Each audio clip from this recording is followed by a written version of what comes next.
What's going on, everybody? Welcome back to GmiasWorld, and right now we're going to be taking a look at the Amazon Prime game, Thursday Night Football. Finally a good one.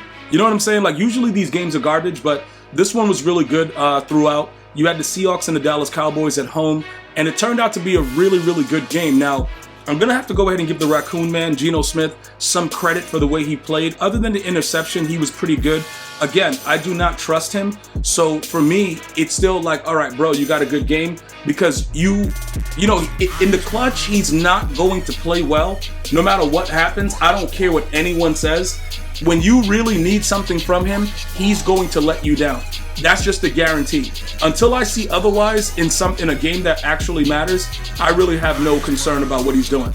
All right, so pretty much we're going to go ahead and we're going to talk about some of the things that happened on both sides of the ball. We're going to start off with Seattle, though.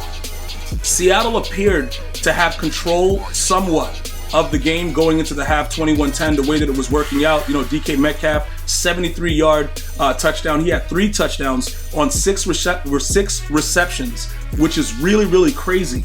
All right, 6 for a buck. What was it? $134 and 3 touchdowns. It's like that Randy Moss game on Thanksgiving. It was wild. So as I'm watching the game and I'm seeing this guy run untouched, I'm like, yo, bro, what is the Dallas Cowboys defense doing? Like, where's all this Bland and all these other idiots that's supposed to be really good over there, right? And as it starts to settle in, you know, I start to realize, I'm like, it's the Seahawks. You know what I'm saying? Like, even late in the game where it looked like Seattle was going to win, where they held them and the Dallas Cowboys had to take a field goal, I'm watching the game and I'm like, it's just no way that they're going to win, because no matter what happens, Geno Smith is their quarterback. Now, listen again, Seattle Seahawks fans, I know it seems harsh, but it doesn't really matter how it feels to you. It's the reality and it's the truth. Whatever it comes down to, it's going to be a situation where Geno Smith is going to Geno Smith. You know what I'm saying, bro? Like, that's all he knows how to do is Geno Smith. Like, it's going to happen. So, overall, I'll tell you what I was impressed with the Seattle Seahawks. Defensively, they were able to maintain, you know, for the most part throughout the game, even though we're going to get into CeeDee Lamb. And CeeDee Lamb is starting to make a name for himself consistently over a couple of weeks, because this is a pretty decent defense. Seattle has, like, they played a lot of trash teams, the Cowboys, and beat on them. But the Seahawks have a pretty solid defense all around. So, you know, we're going to go ahead and give CeeDee Lamb some credit in a second.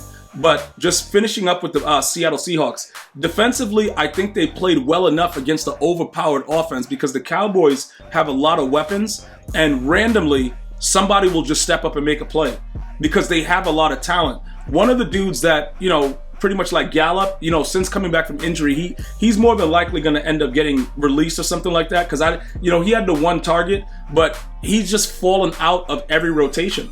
He just hasn't really been doing anything. So, you know, we'll get to that in a second. But the offense played pretty well for Seattle as well. Offensive line, in my opinion, protected Geno Smith as well as they could.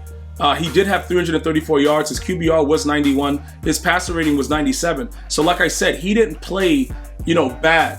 It's just the fact that they could have converted on certain downs that would have kept the ball away from the Cowboys. Whether it's play calling, whether Geno Smith doesn't know what he's doing, I don't know. But when I start to see that a game is coming down to the wire, I completely just lose all faith in him. All right, now you guys could be like, yo, G, you're mad harsh on him. Dude, this guy's been doing this for a while. No matter what team he's been on, since he's been in the NFL. Like, it is what it is. It's like West Virginia, he was like pretty decent, but this right here, bro, in the NFL, that's just what he is. So I don't want to hear nothing about it. DK Metcalf, this is what DK Metcalf is.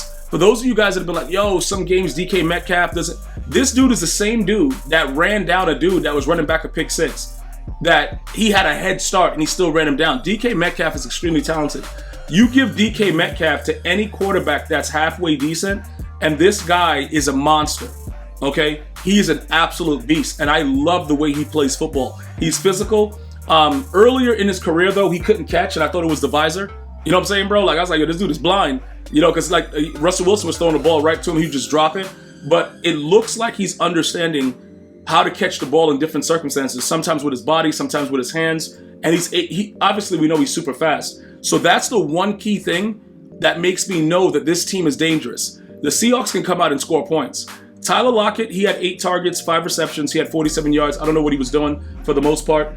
Jackson, Jackson Smith, 62 yards, 7 receptions on 11 targets. It is what it is.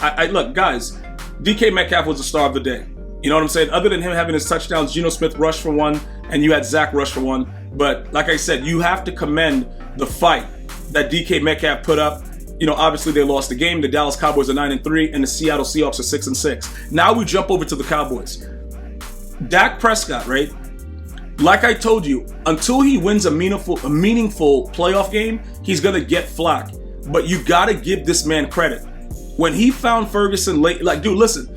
And I'm gonna say something else. CeeDee Lamb on that throw that people were talking about, like he threw it in the triple coverage. CeeDee Lamb should have caught that ball, by the way. You guys know what play I'm talking about. Don't act like you don't know. If you didn't watch the game, there was a part where he just went to him late in the game. He's like, yo, look, you're my guy. I'm going to you. And it was like triple coverage, but the ball was thrown perfectly to CeeDee Lamb, and he just dropped the ball. See, when CeeDee Lamb gets to that point where he can catch that particular pass because Dak is believing in him so much, the Cowboys are going to be different.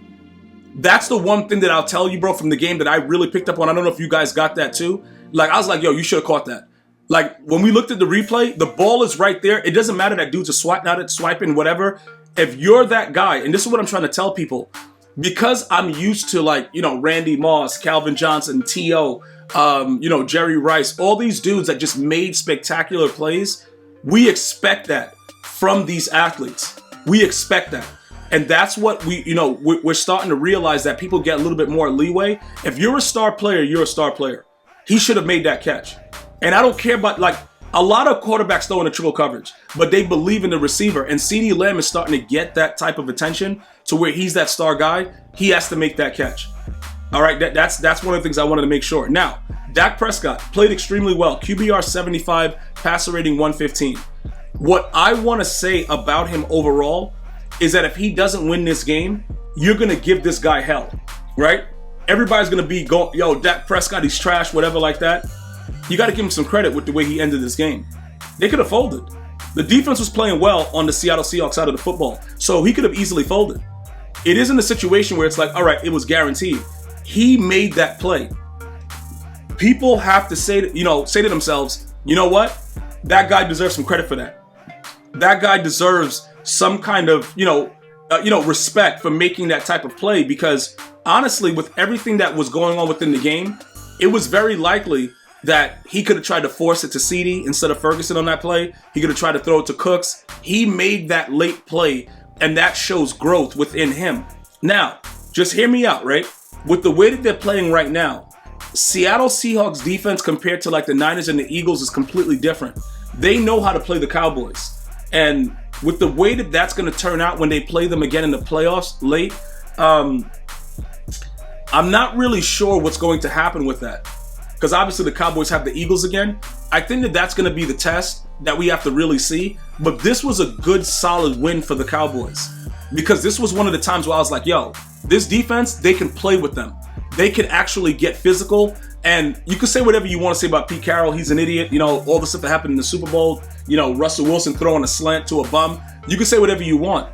Defensively, he knows how to draft, his GM, everybody, they know how to draft defensive players. They know what they're doing over there. So that was a really good, hard-fought battle. And it just came down to Dak making a good play.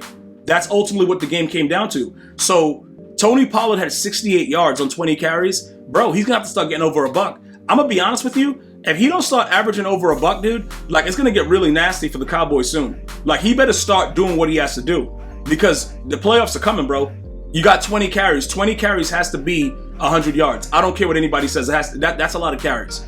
Yo, get into the end zone. You got your one touchdown, but you still need a buck. You got to get a buck. You got to start cutting. You got to start making plays, bro. They got rid of Zeke. You got to be that dude to step up. Those are the tools that I think that the Cowboys need to, to work on to make themselves like the master carpenters, dude. They'll have those tools. They'll be good to go, and we will be able to say, yo, this team is ready. Other than that, like I said, one of the few prime games that I actually enjoyed and was excited to watch, and I can't wait to get to the weekend and share some of that with you guys. So let me know your feedback. Go ahead, drop some comments. Remember, you can download this for free on the go. iTunes, iHeartRadio, Spotify, all that stuff. GmiasWorld Podcast. I'm going to see you guys and girls next time. You enjoy your day. Stay well, stay blessed. Until next time, one love, y'all.